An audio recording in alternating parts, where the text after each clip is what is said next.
अक्सर ऐसा होता है कि हम काम करने बैठते हैं और कुछ देर बाद एहसास होता है कि हम तो कहीं और ही खोए हुए थे, ख्यालों की दुनिया में।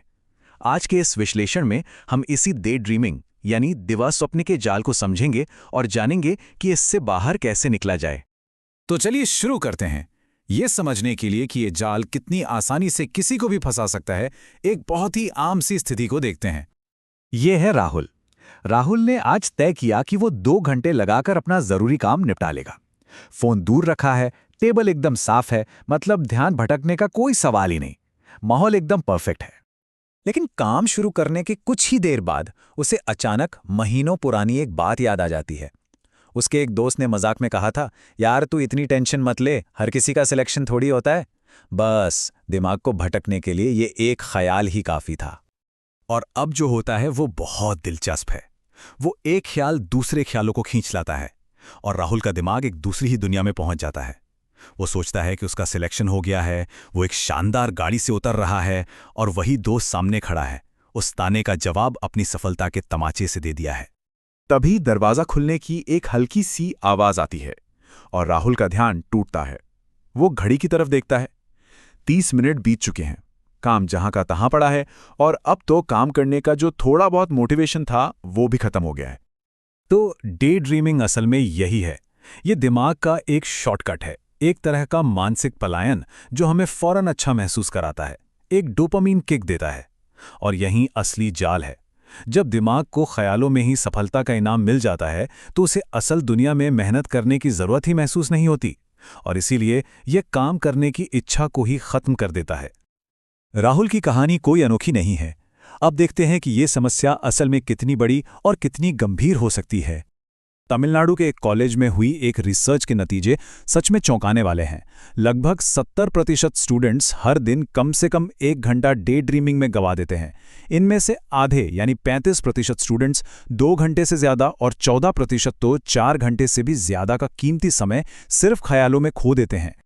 ये आदत धीरे धीरे बढ़ती है। पहली स्टेज में ये बस अकेले में होता है, एक हल्की सी उड़ान की तरह। दूसरी स्टेज में ये एक आदत बन जाती है और लोग दूसरों के साथ होते हुए भी ख्यालों में खो जाते हैं। वो डोपामाइन के जाल में फंस चुके होते हैं। और तीसरी स्टेज है मैलअडैप्टिव डे ड्रीमिंग। इस स्टेज में ये आदत इतनी हावी हो जाती है कि इंसान कोई काम शुरू ही नहीं कर पाता। मैलअडैप्टिव का मतलब ही है कि ये चीज अब असल जीवन, रिश्तों और जिम्मेदारियों पर बुरा असर डालने लगी है। तो सवाल ये है कि हमारा दिमाग आखिर ऐसा करता क्यों है? क्या ये सिर्फ आलस है? नहीं, जवाब थोड़ा हैरान करने वाला है। असल में ये हमारे दिमाग का एक सुरक्षा तंत्र है। इस विचार को समझना बहुत जरूरी है। हमारा दिमाग हमें किसी बुरे या बोरिंग एहसास से बचाने की कोशिश कर रहा है। तो डे ड्रीमिंग कोई कमी नहीं, बल्कि एक बचाव का तरीका है जो बस गलत दिशा में काम कर रहा है। इसको ऐसे समझते हैं। सोचिए, अगर सामने कोई भालू आ जाए तो दिमाग फौरन खतरे का सिग्नल देगा और शरीर भागने के लिए तैयार हो जाएगा। ठीक इसी तरह जब पढ़ाई जैसा कोई मुश्किल या नापसंद काम सामने आता है तो दिमाग उसे भी एक खतरे की तरह ही देखता है और मन उस खतरे से बचने के लिए ख्यालों की दुनिया में भाग जाता है।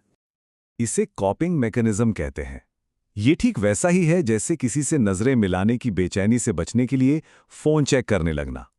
ये उस पल के लिए तो आराम देता है, लेकिन असल समस्या को हल नहीं करता, बल्कि ये हमें हकीकत का सामना करने में और कमजोर बना देता है। तो अब आते हैं सबसे अहम सवाल पे। इन ख्यालों से, इस आदत से निपटे कैसे?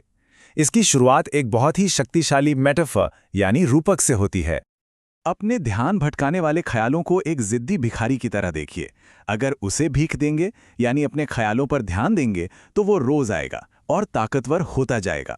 और अगर उससे लड़ेंगे, बहस करेंगे तो अपना ही समय और अपनी ही एनर्जी बर्बाद होगी। तो देखिए, ज्यादातर लोग 2 ही गलतियां करते हैं। या तो वो विचारों से लड़ते हैं, मुझे ये नहीं सोचना है, या फिर वो उन ख्यालों में शामिल हो जाते हैं। दोनों ही तरीके उस भिखारी को और मजबूत बनाते हैं। तो सही तरीका क्या है? सही तरीका है उसे पूरी तरह से नजरअंदाज करना। ना कोई रिश्ता, ना कोई प्रतिक्रिया। जब उसे भीख मिलना बंद हो जाएगी तो वो आना भी बंद कर देगा। वो आदत अपने आप कमजोर पड़ जाएगी।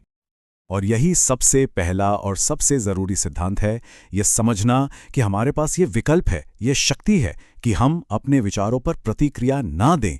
ये चॉइस हमेशा हमारे पास होती है। चलिए अब थ्योरी से एक्शन की तरफ बढ़ते हैं और देखते हैं कि इस सिद्धांत को असल जिंदगी में कैसे उतारा जाए।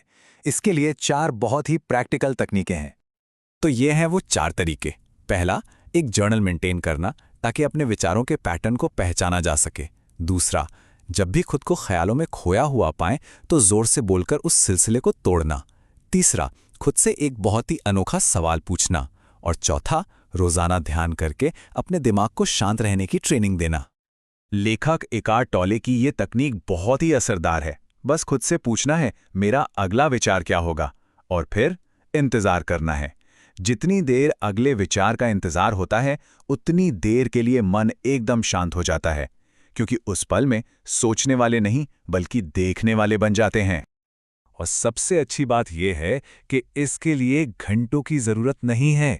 रोज सिर्फ 10 मिनट का ध्यान भी दिमाग की रीवायरिंग शुरू करने के लिए काफी है। ये दिमाग को सिखाता है कि हर विचार पर रिएक्ट करना जरूरी नहीं है। तो इस पूरी बातचीत का सार क्या है?